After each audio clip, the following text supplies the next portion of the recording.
Well, there's something going on behind the scenes. I wish I could explain it. I wish I knew it better myself. I think there's some personal interest. Somebody's getting paid off. There's something bad going on behind the scenes. Cela s'est passé il y a 1 minute. Une nouvelle tellement incroyable qu'elle provoque un véritable séisme dans le milieu des trappeurs. Eustace Conway, l'homme qui a bâti sa vie autour de l'autonomie et de la nature, est de nouveau sous les feux des projecteurs. Mais cette fois, il ne s'agit pas de ses compétences en survie en milieu sauvage. En enquêtant sur sa réserve de Turtle Island, les autorités ont fait une découverte inattendue dans sa vieille grange, suscitant la même question chez tous, des fans aux agents fédéraux. Qu'a donc caché Eustace pendant toutes ces années? Des témoins décrivent une scène digne d'un roman policier, des pièces secrètes, des caisses scellées et quelque chose qui a immédiatement poussé les autorités à demander des renforts. Restez à l'écoute, car ce qui se cache dans cette grange pourrait bien bouleverser tout ce que nous pensions savoir sur ce légendaire trappeur. N'oubliez pas de liker, de vous abonner et d'activer les notifications, car cette histoire ne fait que commencer. Pendant des décennies, la grange d'Eustace Conway s'est dressée paisiblement en bordure de la réserve de Turtle Island, ne paraissant être qu'une simple construction en rondins taillés à la main et en bois patiné par le temps. Pour le passant, ce n'était qu'un autre morceau de son paradis autosuffisant. Un endroit où le montagnard entreposait outils, céréales et souvenirs d'une vie en marge de la société. Mais ceux qui connaissaient bien Conway sentaient qu'il y avait quelque chose de plus profond. La grange n'était pas un simple lieu de stockage. C'était un lieu sacré, un espace qu'Eustace protégeait comme une forteresse. Les habitants du coin plaisantaient souvent, en disant qu'ils la traitaient davantage comme un musée que comme un atelier, et ils avertissaient les visiteurs de ne jamais y entrer sans son autorisation personnelle. Ce secret a rendu la suite des événements d'autant plus troublante. D'après les premiers témoignages, la découverte a débuté par une simple inspection de sécurité. Suite aux récentes tempêtes qui ont endommagé certaines parties de Turtle Island, des représentants du comté ont été dépêchés sur place pour s'assurer de la solidité des anciennes structures.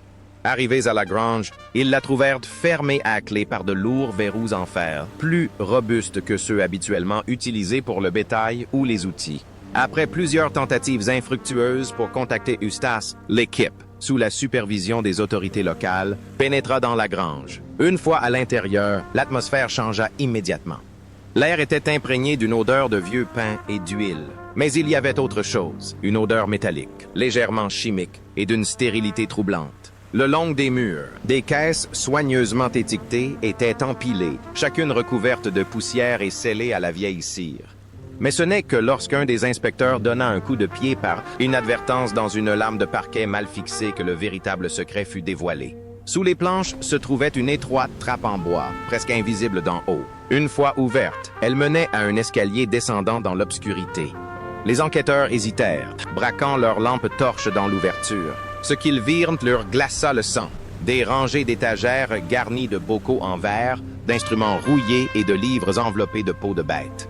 Quelqu'un travaillait là-bas, documentant quelque chose de méticuleusement et intentionnellement dissimulé. L'équipe a immédiatement contacté les forces de l'ordre local. Interrogé plus tard, l'un des premiers intervenants aurait déclaré « On n'avait plus l'impression d'être dans une grange. C'était comme pénétrer dans un monde secret. Les autorités ont rapidement bouclé le secteur, ordonnant à tous de rester à distance pendant qu'elles examinaient le contenu. C'est alors qu'Eustace est arrivé. Des témoins affirment qu'il ne semblait ni choqué ni effrayé, mais simplement déçu. Il aurait murmuré entre ses dents qu'il n'était pas censé trouver ça si tôt. Pour l'instant, les autorités refusent de commenter la nature de ce qui a été découvert sous la grange.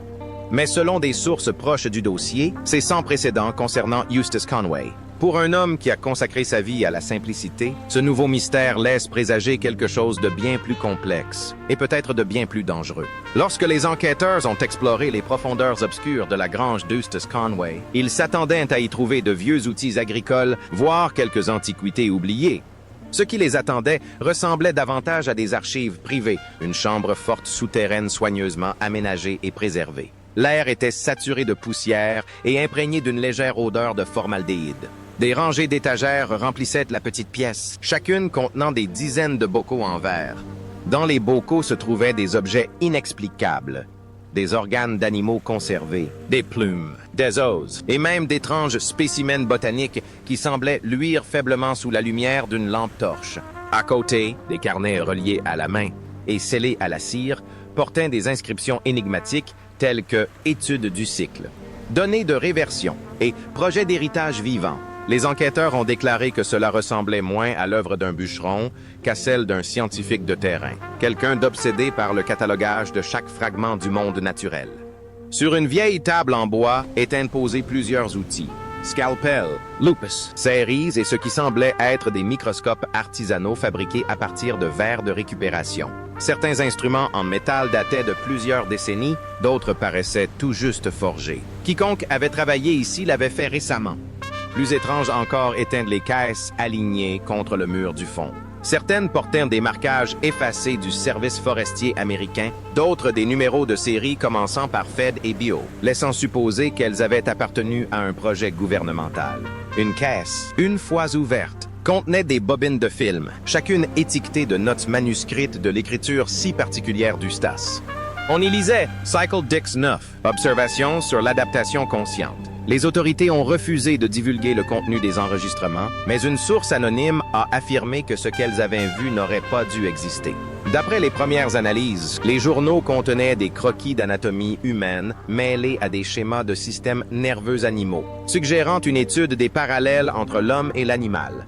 On y trouvait des pages décrivant des expériences d'endurance, des notes sur l'adaptation du corps à la famine, à l'isolement et au froid. Certaines entrées étaient signées EC et datées de 2019. D'autres étaient dépourvues de signature, comme si elles avaient été écrites par quelqu'un d'autre. Pour rendre la situation encore plus troublante, un coin de la pièce abritait un vieux coffre rempli d'ossements, certains animaux, mais aussi quelques-uns indéniablement humains. On ignore encore s'il s'agissait de vestiges archéologiques ou de trouvailles à plus récentes. Interrogé, Eustache garde le silence. Des témoins présents sur les lieux affirment qu'ils se tenaient en haut des escaliers, observant les enquêteurs avec une expression de calme défiant, murmurant seulement une phrase avant de s'éloigner. Ils ne sont pas prêts à voir ce que j'ai vu. Cette seule phrase a suscité d'innombrables spéculations. Que voulait-il dire par « il » ? À qui faisait-il référence? Et surtout, quelle découverte aurait pu pousser un homme comme Eustace Conway, réputé pour son honnêteté et son intégrité, à tout risquer pour la dissimuler? Quoi qu'il en soit, une chose est sûre, la grange n'était pas un simple entrepôt. C'était un coffre-fort, et son contenu pourrait bien être la révélation la plus bouleversante de la vie d'Eustace.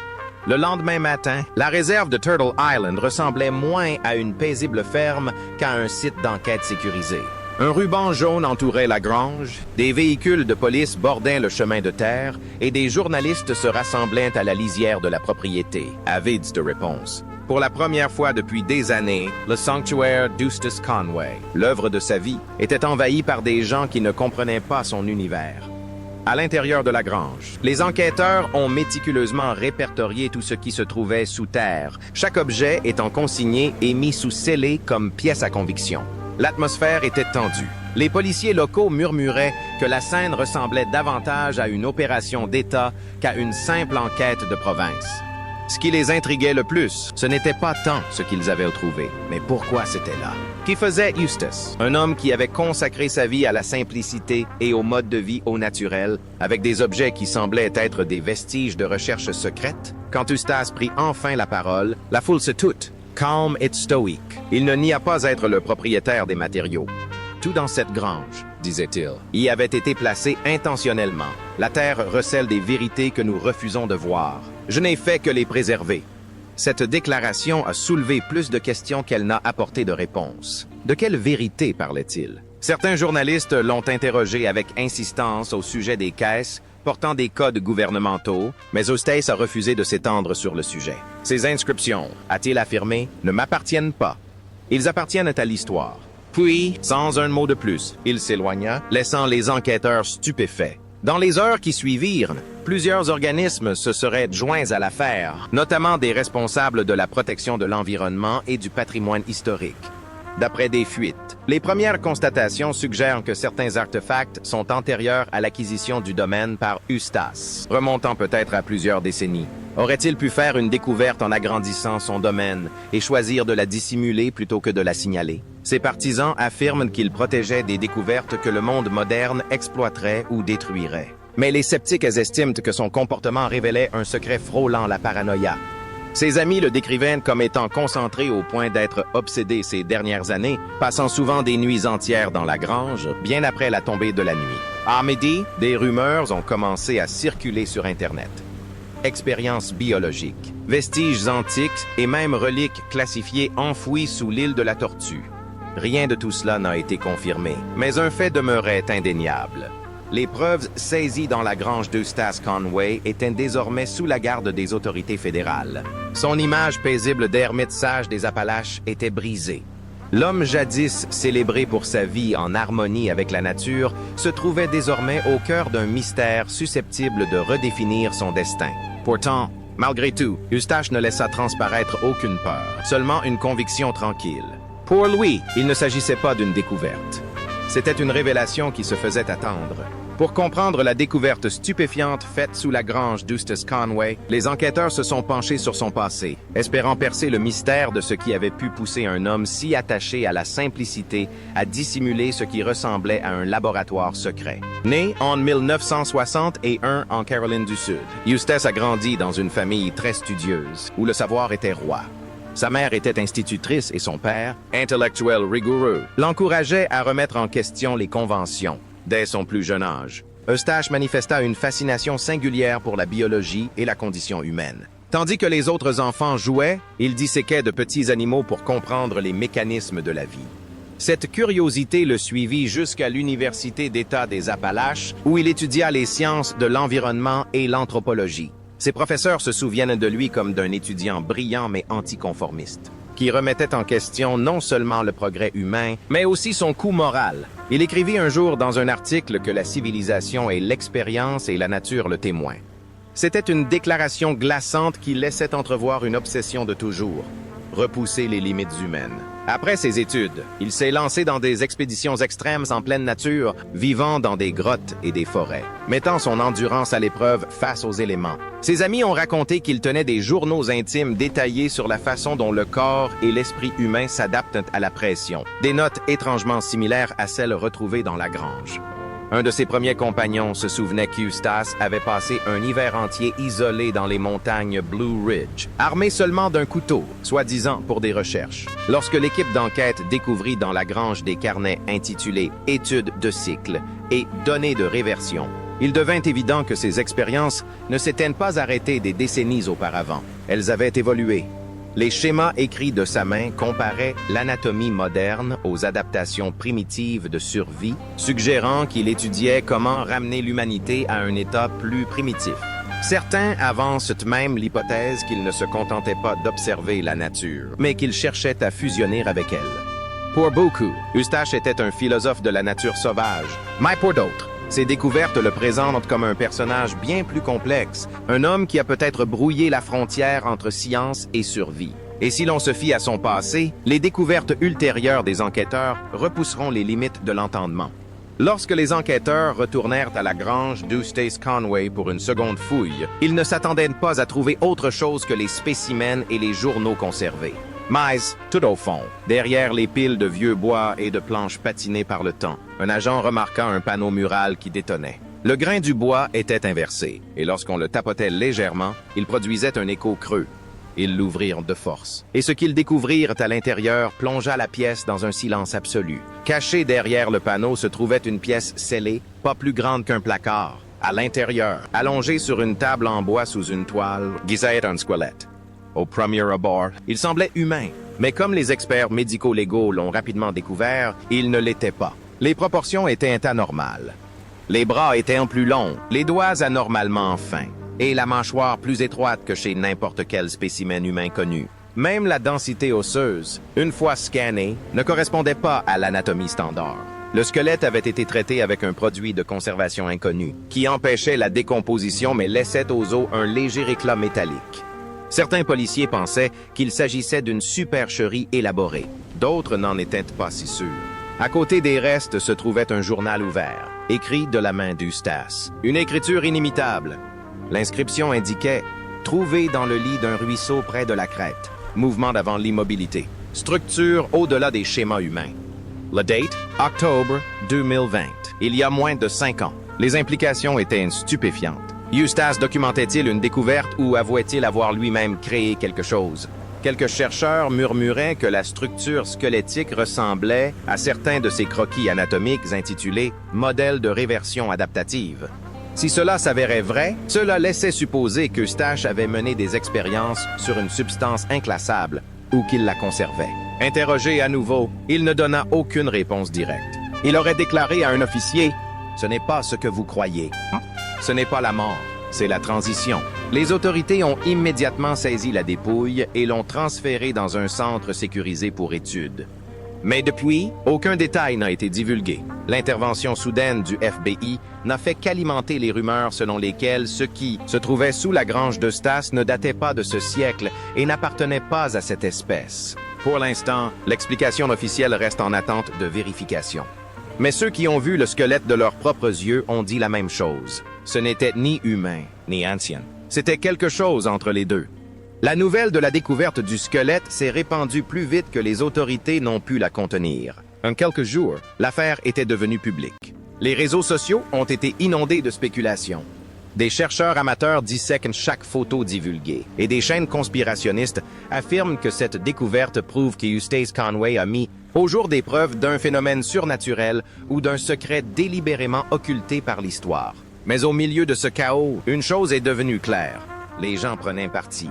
Les partisans d'Eustache se sont ralliés à sa défense, le qualifiant de visionnaire incompris. Ils ont soutenu que les restes étaient soit un modèle pédagogique, soit des éléments d'une ancienne étude anthropologique que Eustache avait conservé par respect pour la science. Nombreux sont ceux qui ont mis en avant son dévouement de toute une vie à l'éducation et à la préservation du patrimoine comme preuve qu'il n'aurait jamais falsifié quoi que ce soit pour attirer l'attention. Mais les sceptiques et les enquêteurs n'étaient pas convaincus. À leurs yeux, trop de détails ne collaient pas. Les étranges journaux codés, les marquages gouvernementaux classifiés et le fait indéniable que les ossements n'avaient jamais été répertoriés ni signalés.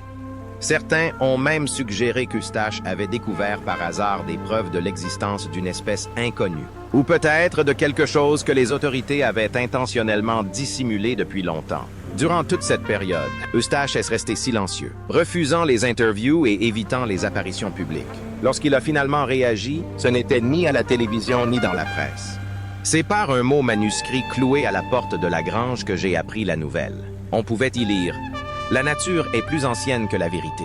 Ce que nous craignons, nous l'enfouissons. Ce que nous enfouissons, la terre s'en souvient. » Ces mots n'ont fait qu'épaissir le mystère, déclenchant une véritable frénésie parmi ceux qui cherchaient désespérément à les interpréter. Avouait-il avoir découvert quelque chose d'ancien ou mettait-il en garde le monde contre ce qui se cache sous notre propre histoire? Pendant ce temps, des véhicules fédéraux continuaient d'arriver à la réserve de Turtle Island, important des caisses et des conteneurs scellés sous haute surveillance. Les autorités ont gardé le secret, refusant de confirmer si les restes étaient humains ou non. Mais selon des rumeurs, Eustace avait changé d'attitude. Il avait cessé de donner des cours, passait des heures seul au bord de la rivière et confiait à ses proches qu'il n'était pas prêt à affronter ce qui allait suivre. On ignore encore ce qu'il voulait dire. Ce qui est certain, c'est que la nature sauvage et paisible, où il avait jadis élu domicile, est devenue le théâtre de l'une des enquêtes les plus étranges de mémoire récente. Et si les rumeurs concernant les journaux intimes étaient fondées, leur squelette n'était peut-être pas le seul secret enfoui sous l'île de la Tortue. Alors que les enquêteurs poursuivaient les fouilles sous la grange d'Eustace Conway, ce qui avait commencé comme une simple excavation prit une toute autre ampleur. Sous les fondations, les équipes mirent au jour un réseau de tunnels interconnectés, d'étroits passages creusés à la main s'enfonçant profondément dans la terre. Les parois étaient revêtues de supports en bois et d'anciens crochets de lanternes, laissant supposer que leurs bâtisseurs avaient passé des années à travailler sous terre. Un tunnel s'étendait sur près de 60 mètres avant de déboucher sur une chambre plus vaste. À l'intérieur se trouvaient d'autres objets, des cages métalliques rouillées, des bocaux en verre remplis d'un liquide trouble et une immense table en bois recouverte de vieilles cartes et de schémas. Ces cartes ne représentaient pas seulement l'île de la Tortue. Ils explorèrent les profondeurs des Appalaches, marquant des points nommés de R1 à R7. Personne ne put expliquer la signification de ces symboles, mais chacun correspondait à une région sauvage et isolée, réputée pour d'étranges légendes locales. Cette découverte relança les théories selon lesquelles Eustace aurait joué un rôle dans quelque chose de bien plus vaste que ce que l'on imaginait. Une étude privée, voire un programme environnemental clandestin remontant à plusieurs décennies. L'un des documents découverts dans le tunnel portait le cachet officiel du ministère de l'Intérieur, daté de 1987. Pourtant, contacté, le ministère a nié l'existence d'un tel dossier. Confronté aux photos du tunnel, Eustace est resté calme. La nature aussi garde des traces. Aurait-il déclaré à un agent? Il suffit de creuser assez profondément pour les trouver. Cette déclaration énigmatique a depuis alimenté de nombreuses spéculations en ligne. Certains affirment que les tunnels étaient d'anciennes chambres funéraires, tandis que d'autres pensent qu'Eustache les a agrandis lui-même pour dissimuler des découvertes inexplicables. Quoi qu'il en soit, plus les enquêteurs s'enfonçaient dans les profondeurs, plus ils réalisaient qu'il ne s'agissait pas d'un simple système de stockage. C'était un réseau construit, méthodiquement planifié, dont la conception faisait écho au croquis des carnets d'Eustache. Un agent l'a décrit comme un mélange de mines, de musées et de messages. Plus troublantes encore étaient les gravures à peine visibles sur les parois du tunnel.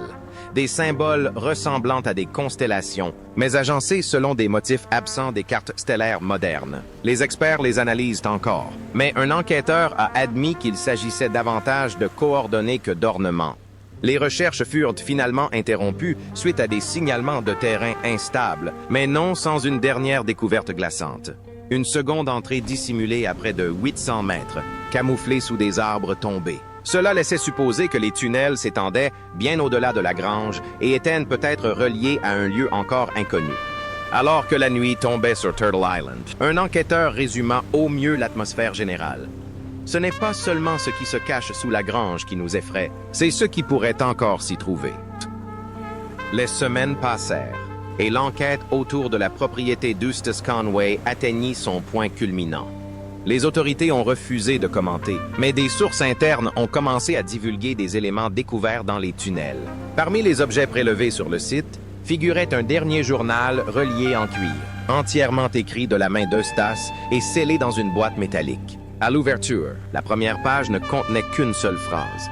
S'il découvre cela, le cycle se répète déjà. Les entrées suivantes contenaient des calculs, des schémas de structure squelettique et des notes décrivant l'harmonie biologique entre la forme humaine et son environnement. Mais ce qui a véritablement choqué les enquêteurs, c'est une dernière section écrite à l'encre rouge, une sorte d'aveu. Eustace raconta comment, des décennies auparavant, il avait mis au jour des restes humains près de la rive du fleuve de Turtle Island, qui n'appartenaient à aucune espèce connue. Il affirmait que ces ossements appartenaient à une lignée antérieure à l'humanité, un être ni bête ni homme, mais un juste milieu. D'après ses notes, les restes émettaient une faible bioluminescence, la même substance que l'on retrouva plus tard sur le squelette découvert dans sa grange.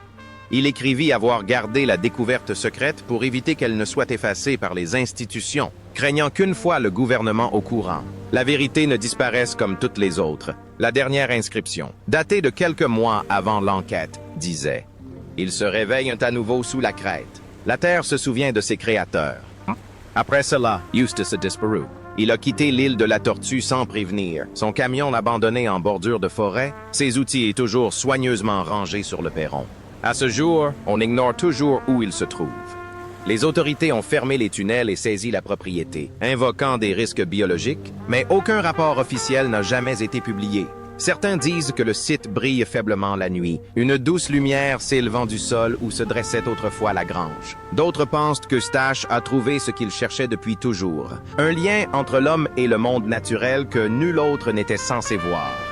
Quelle que soit la vérité, une chose est sûre. Ce qu'ils ont découvert dans la grange d'Eustace Conway changera à jamais l'histoire du dernier trappeur américain, et peut-être même l'histoire de l'humanité.